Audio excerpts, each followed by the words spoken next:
أعوذ بالله من الشيطان الرجيم. بسم الله الرحمن الرحيم.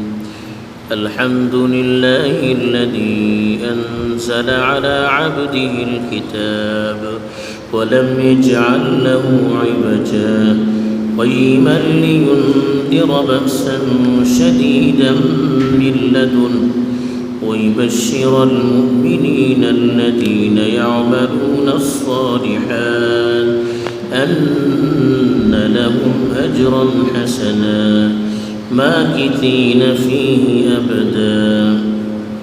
الحمد لله رب العالمين والعاقبة للمتقين والصلاة والسلام على سيد الأنبياء والمرسلين خاتم النبيين محمد وعلى آله وصحبه أجمعين. أما بعد.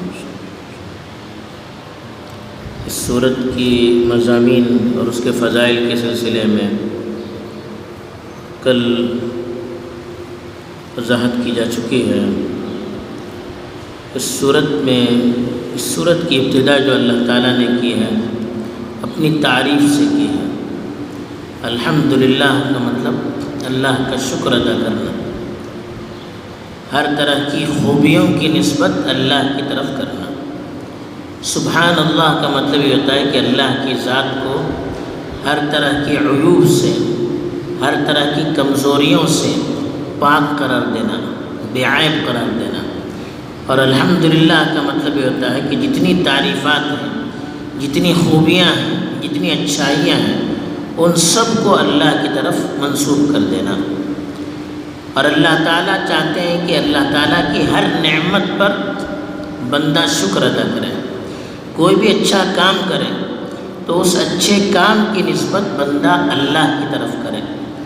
بندہ کھانا کھاتا ہے تو جو دعا پڑھنے کے لیے کہی گئی اس میں بھی کہا الحمدللہ الذی اطعمنا، شکر ہے اس ذات کا کہ جس نے مجھے کھلایا، ہمیں کھلایا. آدمی بیت الخلا جاتا ہے، فارغ ہو کر آتا ہے تو بڑی تکلیف دور ہوتی ہے، تو اس میں بھی غفرانک الحمدللہ. اسی طرح سے آدمی سو کر اٹھتا ہے، سونا بھی موت کی طرح سے، سو کر اٹھنا گویا کہ موت سے دوبارہ زندگی میں آنا، یہ بھی ایک بہت بڑی نعمت اللہ کی ہے. تو اس میں بھی جو دعا پڑھنے کے لیے کہا اس میں بھی کہا الحمدللہ الذی احیانا. جتنی بھی آپ دعائیں ہیں اس پر غور کرتے جائیے کہ ہر کام کے بعد جو دعا بتلائی گئی ہے اس میں اللہ کا شکر ادا کرنے کے لیے کہا. اب اس سورہ کی جو اللہ تعالیٰ نے ابتدا کی ہے اس میں بھی اللہ تعالیٰ نے الحمدللہ کے ذریعے سے ابتدا کی ہے. ساری خوبیوں کی نسبت اللہ کی طرف کی ہے، یعنی بندوں کو اللہ تعالیٰ نے شکر کرنے کی ترغیب دی. اور شکر کس طرح سے ادا کیا جاتا ہے اس کو اللہ تعالیٰ نے خود بتایا کہ بندوں پر سب سے بڑا انعام کیا ہے. اللہ کی طرف سے ایک نبی کو بھیجنا، اس پر ایک کتاب کو نازل کرنا، یہ سب سے بڑا انعام ہے انسانیت پر. اب اتنے بڑے اللہ کے احسان پر ہم اللہ کا شکر کس طرح سے ادا کریں. اس صورت میں بتایا کہ الحمدللہ الذی انزل علی عبدہ الکتاب، شکر ہے اس اللہ کا جس نے اپنے بندے پر کتاب نازل کی. یہاں پر اللہ تعالیٰ نے پہلی بات بتائی کہ جو کتاب قرآن مجید اللہ کے نبی لے کر آئے ہیں وہ اپنی طرف سے انہوں نے تیار نہیں کیا ہے، بلکہ اللہ تعالیٰ نے آسمان سے اس کو نازل کیا ہے. تو اس کتاب کے نازل ہونے پر اللہ کا ہمیں شکر ادا کرنا چاہیے کہ اتنی اچھی کتاب اللہ نے ہمیں دے دی، جس کتاب کو پڑھنے پر بھی ہمیں ثواب ملتا ہے. اس پر غور کر کے ہم اپنی زندگی کی اصلاح کر سکتے ہیں. ہر زمانے میں یہ کتاب ہمارا ساتھ دیتی ہے. تو اتنی بڑی کتاب جب اللہ نے نازل کیا ہے تو ہمیں اللہ کا شکر ادا کرنا چاہیے. تو اسی لیے کہا کہ اس ذات شکر ہے اللہ تعالیٰ کا جس نے اپنے بندے پر کتاب نازل کی. اپنا بندہ کا، اللہ کے رسول کو بندگی سب سے بڑی صفت ہے. بندے کا مطلب یہ ہوتا ہے، عبد کا مطلب اللہ کی احکام کا پابند ہونا، ہر کام میں اللہ کے حکم کو ماننا اور اللہ کے سامنے اپنے آپ کو بے بس، بے حیثیت، کمزور لاچار ثابت کرنا، یہ جو صفت ہوتی ہے اللہ کو بہت پسند ہے۔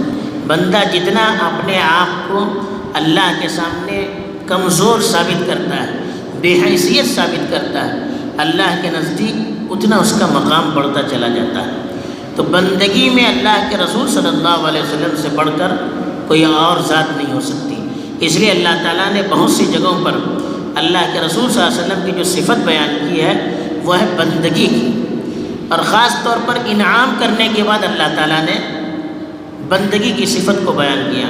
سبحان الذی اسریٰ بعبدہ، اللہ تعالیٰ نے اللہ کے نبی کو معراج کا سفر کروایا، آسمانی دنیا کا سفر کروایا، اور کہا کہ میں نے اپنے بندے کو یہ سفر کروایا۔ یہاں پر بھی کہا اس نے اپنے بندے پر کتاب نازل کی، یعنی ایک بہت بڑا انعام نازل کیا، تب بھی کہا اپنے بندے پر۔ یہ اس لیے کہا کہ اتنے بڑے معراج کے سفر کرنے کی وجہ سے یا کتاب کے لانے کی وجہ سے کوئی اللہ کے نبی صلی اللہ علیہ وسلم کو اللہ نہ بنا دے، اللہ کے درجے میں نہ لے جائے۔ جیسے عیسائیوں نے حضرت عیسیٰ کو خدا کا بیٹا بنا دیا، یہودیوں نے حضرت عزیر کو خدا کا بیٹا بنا دیا۔ اللہ کے رسول صلی اللہ علیہ وسلم کے احسانات کو دیکھ کر، آپ کی خوبیوں کو دیکھ کر، آپ کے کمالات کو دیکھ کر کوئی آپ کو اللہ کا بیٹا یا اللہ نہ بنا دے۔ اس لیے قرآن مجید نے جگہ جگہ اللہ کے رسول کو اپنا بندہ کہا، عبد کا، خاص طور پر ان جگہوں پر جہاں پر اللہ تعالیٰ کے بڑے بڑے انعامات کا تذکرہ کیا گیا ہے اور اس کی نسبت اللہ کے رسول صلی اللہ علیہ وسلم کے ساتھ جوڑ دی گئی ہے۔ تو کہا اپنے بندے پر کتاب نازل کی، وَلَمْ يَجْعَلْ لَهُ عِوَجًا، اس کتاب کو ٹیڑھا نہیں بنایا۔